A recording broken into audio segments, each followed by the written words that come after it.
আসসালামু আলাইকুম। সাম্প্রতিক সাধারণ জ্ঞানের আরো একটি পর্বে আপনাদের স্বাগতম। আজকে আমরা আলোচনা করব ওআইসির শীর্ষ সম্মেলন নিয়ে। আর এই ওআইসি জিনিসটা কি এবং কেন এই শীর্ষ সম্মেলনটা হঠাৎ করে হলো এই সম্পর্কেই আমরা জানব।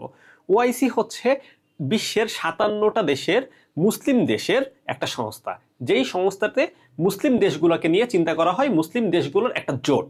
ঠিক আছে, এটার সদস্য হচ্ছে 57টা, 57টাই হচ্ছে মুসলিম দেশ। ঠিক আছে, 57টা সদস্য, 57টাই হচ্ছে মুসলিম দেশ। কিন্তু হঠাৎ করে এটার একটা জরুরি সভা ডাকা হয়েছে। কেন জরুরি সভা ডাকা হয়েছে? কারণ এইটার অন্যতম একটা বড় সদস্য নাম হচ্ছে কাতার, মুসলিম দেশের অন্যতম একটা বড় সদস্য।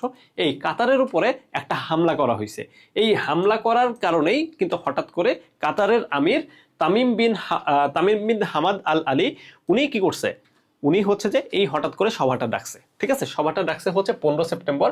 সাম্প্রতিক থেকে কিন্তু তারিখ জিজ্ঞেস করে মাঝে মধ্যে ঢাকা বিশ্ববিদ্যালয়, ইতিহাস থেকে কখনো তারিখ জিজ্ঞেস করে না, তাই এই তারিখগুলো কিন্তু একটু গুরুত্বপূর্ণ।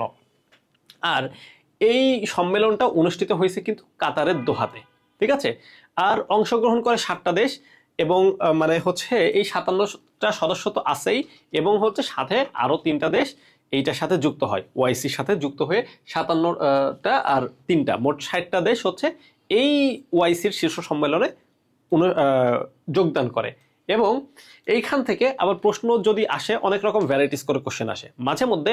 ওআইসির সম্মেলন যেহেতু হয়েছে, ওআইসির একটা বেসিক কোশ্চেন জিজ্ঞেস করতে পারে, মানে সাম্প্রতিক থেকে এইটার বেসিক জানতে চাইতে পারে। যদি জানতে চায় যে ওআইসির সদর দপ্তর কোথায়, তাহলে কি হবে? সদর দপ্তর হচ্ছে জেদ্দাতে, সৌদি আরবে। ঠিক আছে, সৌদিতে। সো এরকম আরো কোশ্চেন জানতে চাইতে পারে, বা এই পেজের মধ্য থেকে 57টা সদস্য এটাও জানতে চাইতে পারে, বা জানতে চাইতে পারে ওআইসির শীর্ষ সম্মেলনটা 2025 সালে বা অতি সাম্প্রতিক সময়ে কত তারিখে হয়, এটা হচ্ছে 15 সেপ্টেম্বরে হয়, বা এটা কার নেতৃত্বে হয়, এটা হচ্ছে কাতারের আমির Tamim bin Hamad Al Thani উনার নেতৃত্বে হয়।